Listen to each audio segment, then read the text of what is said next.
Kobaran api dan kepulan asap masih membumbung di atas bangunan gudang aluminium yang terbakar di Jalan Dan Mogot, Cengkareng, Jakarta Barat.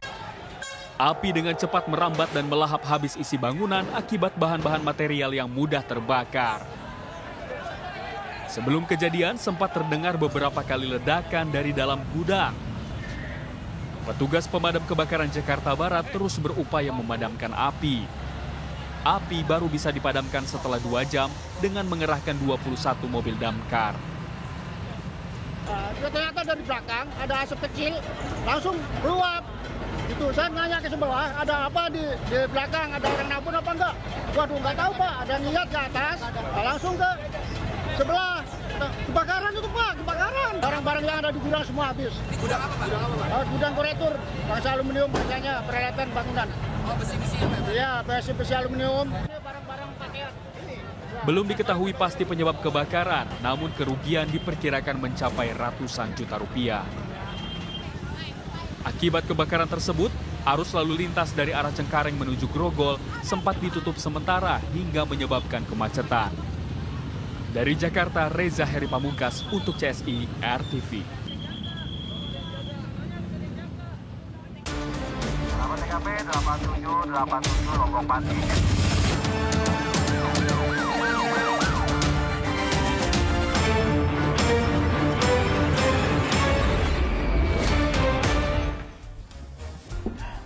Halo sahabat RTV, kembali berjumpa dalam CSI Caratan Seputar Investigasi.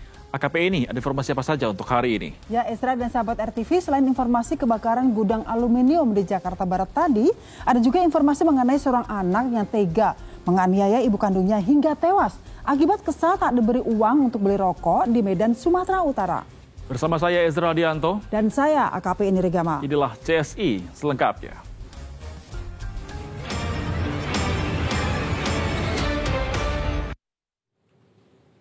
Sahabat, karena ingin punya sepeda motor mewah saat lebaran di kampung halaman, seorang pemuda nekat membawa kabur motor temannya di Muara Bungo, Jambi. Pelaku berhasil diamankan petugas saat tengah tertidur di kediamannya di wilayah Bunaran, Kota Padang, Sumatera Barat.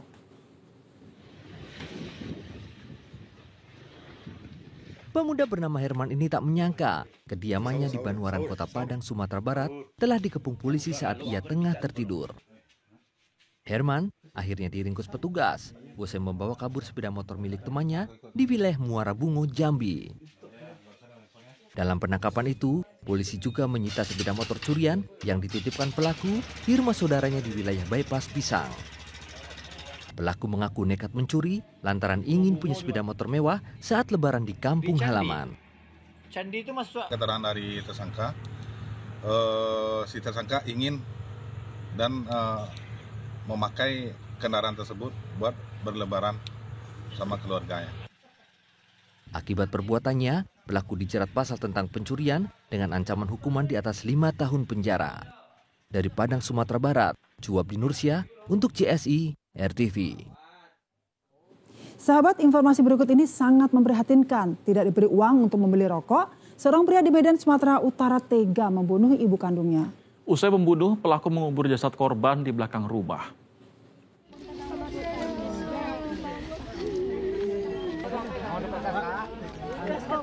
Seorang perempuan menangis histeris saat mengetahui kerabatnya tewas akibat dibunuh. Peristiwa ini terjadi di Jalan Tuba 3, Kota Medan, Sumatera Utara. Korban bernama Megawati berusia 56 tahun ditemukan dalam kondisi tewas bersimbah darah. Korban tewas usai dibunuh anak kandungnya. Sebelumnya korban yang baru pulang berjualan tiba-tiba dipukul anaknya bernama Wim Pratama usia 33 tahun. Korban yang dalam kondisi pingsan lalu dibunuh pelaku menggunakan pisau. Usai membunuh, pelaku mengubur korban di belakang rumah. Dihantui rasa bersalah, pelaku mendatangi keluarga terdekat dan mengakui perbuatannya. Polisi langsung menangkap pelaku dan mengevakuasi jasad korban ke Rumah Sakit Bayangkara Medan. Pelaku mengaku nekat membunuh ibu kandungnya karena sering dimarahi korban dan tidak diberi uang untuk membeli rokok. Enggak Bu, udah rasa kasihan gue udah habis Bu. Bener gue bilang, gue sekarang nih rasa kasihan gue udah habis. Depresi aja kok Majang. Jadi nggak ada rasa kasihan kalau kayak gitu kok, tega kali kok. Udah nggak ada lagi rasa kasihan sama di dalam diri awak ini, udah nggak ada lagi kasihan. Pelaku kini mendekam di Mapol Restabes Medan. Polisi pun masih menyelidiki kasus ini untuk mencari tahu motif lainnya. Dari Medan, Sumatera Utara, Wahyu Maulana untuk CSI, RTV. Sahabat, gara-gara dituduh menjadi penyebab tabrakan beruntun, gerombolan pemuda merusak sebuah mobil yang tengah dikemudikan korban di wilayah Bogor, Jawa Barat.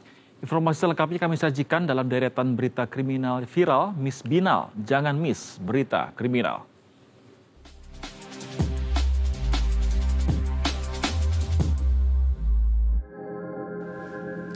Hai, ketemu lagi nih sama Miss Binal. Jangan miss berita kriminal.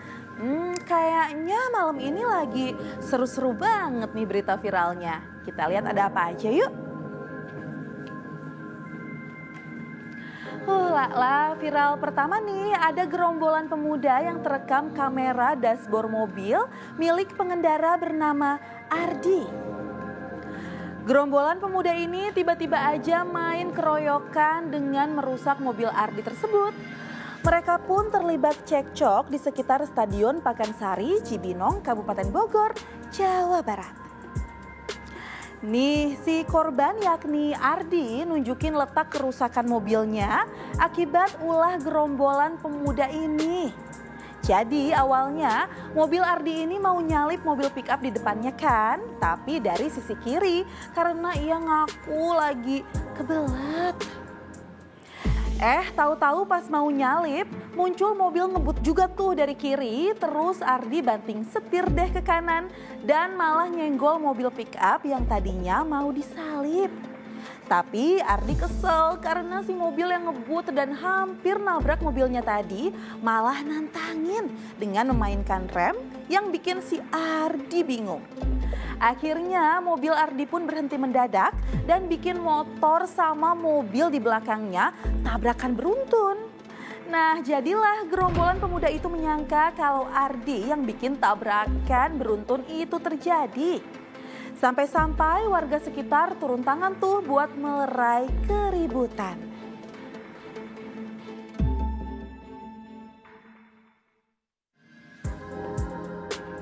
Ini sih Miss Binal dapat info ya kalau katanya kasus ini udah dilaporin sama Ardi ke polisi. Nah, apapun masalah awalnya harusnya nggak boleh loh gerombolan pemuda tadi main keroyok dan ngancurin mobil orang kayak gitu. Dilaporin polisi kan sekarang? Oke, kita lanjut ya. Kamu kalau lagi bulan Ramadan gini jam 2 malam denger rame-rame yang bangunin sahur, seneng gak sih? Tapi kok ada warga di Sawangan, Depok, Jawa Barat yang malah kesel ya dibangunin sahur rame-rame gitu? Nah, jadinya bukannya bangun buat masak sahur, malah ribut-ribut bikin rame se-RT kan? Sekelompok pemuda yang lagi bangunin sahur ini ditegur sama salah satu warga yang mengontrak sebuah rumah di sekitar situ karena ngerasa terganggu tuh katanya. Warga yang protes itu bernama Kurniawan yang katanya kesel karena bayi di rumahnya jadi kebangun gara-gara suara berisik bangunin sahur. Udah, kali ini kalau warga sini bangunnya telat, lu yang paling tanggung jawab. Gimana? Gua berhenti bangun. Nah, salah satu pemuda yang ditegur ini pun ngelawan nih. Ia pun membela diri kalau cara bangunin sahurnya udah sesuai aturan kok. Warga lain aja nggak pada komplain tuh. Tapi yang jadi masalah menurut Kurniawan, keliling buat bangunin sahur itu sekali aja. Nggak perlu keliling berkali-kali yang akhirnya malah mengganggu kenyamanan warga. Percekcokan pun makin rame deh. Untung nggak sampai keburu imsak ya. Akhirnya selesai kok masalahnya karena banyak warga yang ngebelain para pemuda gerombolan bangunin sahur tadi karena merasa terbantu. Damai deh udah, akhirnya diselesaikan, cukup di jalur RT RW aja, nggak sampai ke polisi ya. Buat Pak Kurniawan maklumin aja lah, berisiknya kan cuma bulan Ramadan doang. Nah, dedek bayinya kalau kebangun kan bisa diboboin lagi. Apa mau dibantu? Terakhir ya, kamu jangan tidur dulu dong. Lah, mau lebaran ada aja deh cara orang nyari uang lebih. Kayak oknum juru parkir di sisi timur kawasan alun-alun Pasuruan, Jawa Timur ini nih. Tarif parkir di kawasan tersebut tiba-tiba meroket jadi Rp15.000 untuk satu mobil. Pengunjung sih tetap kasih uangnya ya Rp15.000, tapi ya ngeluh dikit, boleh dong. Si pengunjung pun merekam video nih dengan ngasih sedikit sindiran halus. Akibat viralnya video ini, Dinas Perhubungan Pasuruan langsung gerak cepet deh nyari oknum juru parkir yang diduga bukan juru parkir resmi Dishub. Parkir Pasuruan mobil Rp15.000. Kalau emang bener aja kan, pas oknum juru parkir yang viral itu ketemu sama petugas Dishub, ternyata dia merupakan temennya si juru parkir resmi. Biasalah, abis viral, ketahuan salah, minta maaf deh. Mohon maaf sebesar-besarnya dan berjanji untuk tidak mengulanginya kembali. Pelaku bernama Junaidi itu pun mengaku udah lancang dan terpaksa matok tarif Rp15.000 itu. Padahal sesuai perda jelas kok kalau tarif parkir buat mobil di wilayah Pasuruan itu cuma Rp4.000.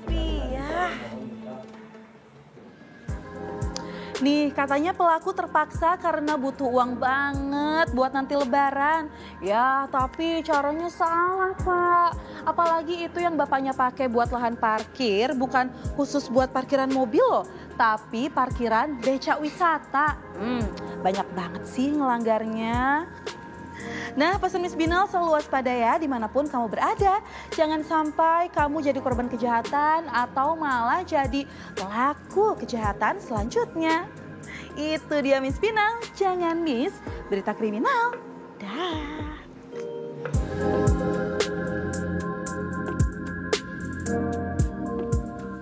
Sebuah rumah di Semarang, Jawa Tengah yang diduga menjadi tempat produksi narkotika jenis sabu dan happy water digerebek polisi dan petugas bea cukai. CSI akan segera kembali sesaat lagi.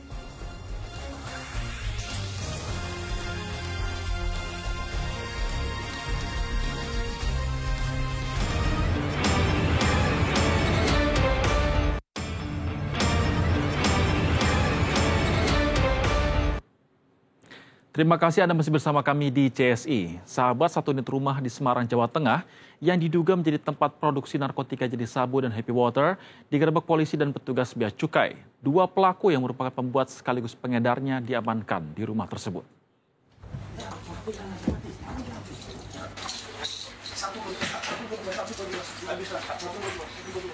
Rumah di wilayah Banyumanik, Semarang, Jawa Tengah yang diduga menjadi tempat produksi narkoba ini digerebek anggota Direktorat Tindak Pidana Narkoba Bareskrim Polri, Polda Jawa Tengah dan petugas bea cukai.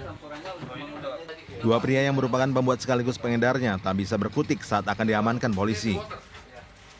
Keduanya tertangkap basah sedang membuat dan meracik narkotika jenis happy water dan sabu. Di sini merupakan adalah tempat pembuatan sabu dan happy water. Ya, di sini disebut juga home industri narkotika. Ya, setelah kita ungkap ada dua pelaku dan inilah lokasi tempat pembuatan daripada happy water dan sabu. Dari rumah ini polisi menyita seluruh alat produksi narkoba, mulai dari berbagai jenis cairan kimia yang disimpan di dalam puluhan ember besar, alat timbang, aneka gelas dan tabung kimia, hingga pakaian laboratorium lengkap yang digunakan kedua tersangka. Dari Jakarta, Ajiat Moko untuk CSI, RTV. Satu unit mobil terperosok ke dalam lubang akibat jalan tol Bogor Ciawi Sukabumi atau Bocimi Seksi 2 longsor. Akibat peristiwa itu, sopir dan satu penumpang di dalam mobil harus dievakuasi.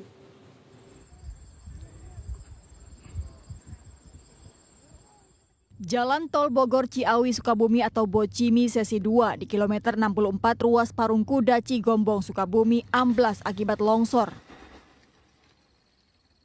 Dalam peristiwa itu, satu mobil terperosok ke dalam jurang sedalam 20 meter. Selain mobil, sebuah truk juga terguling karena berusaha menghindari jalan yang amblas tersebut. Akibat kejadian itu, sopir dan satu penumpang yang ada di dalam mobil ikut terperosok dan terjebak di dalam longsoran. Menurut warga, saat kejadian korban sempat berteriak meminta pertolongan. Gue tanya gitu, itu di mana ya, ada yang celaka di mana? Taunya kira-kira jalan tol gitu. Kedua korban akhirnya berhasil dievakuasi ke rumah sakit terdekat. Pasca kejadian, kepolisian menutup sementara pintu tol Bocimi sesi 2 atau pintu tol Parung Kuda. Untuk sementara, koordinasi juga dengan pihak pengelola tol dan juga dari Induk PJR Korlantas. Sementara untuk arah arus yang menuju exit tol Parung Kuda kami alihkan menuju exit tol Cigombong. Kini polisi masih melakukan penyelidikan guna mengetahui penyebab pasti jalan yang amblas tersebut. Dari Sukabumi, Jawa Barat, Suhendi untuk CSI RTV.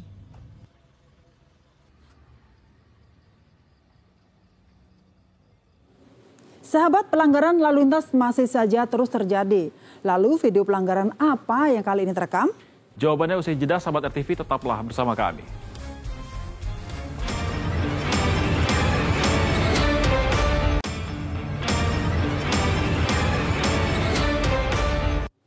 Sahabat, pelanggaran lalu lintas terjadi hampir setiap hari. Dan kali ini pelanggaran lalu lintas apa yang sudah terekam? Mari kita lihat bersama. Wah, ini sih pelanggaran yang double-double ya sahabat. Sudah pada nggak pakai helm, ditambah pula menerobos pula. Aduh, ini kan sudah diberikan pembatas. Tali juga sudah. Kira-kira apa yang belum ya? Yaitu kesadaran kita semua.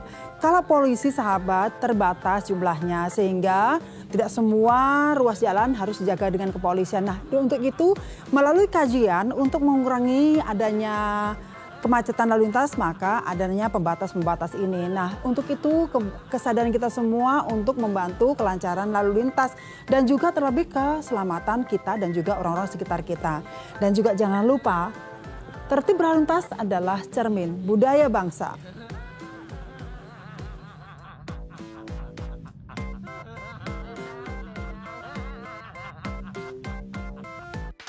Yuk, scan ulang siaran digital kamu. Caranya mudah. Hidupkan set-top box dengan remote-nya. Lalu nyalakan televisi kamu. Setelah itu di menu pengaturan, pilih sistem penerimaan siaran.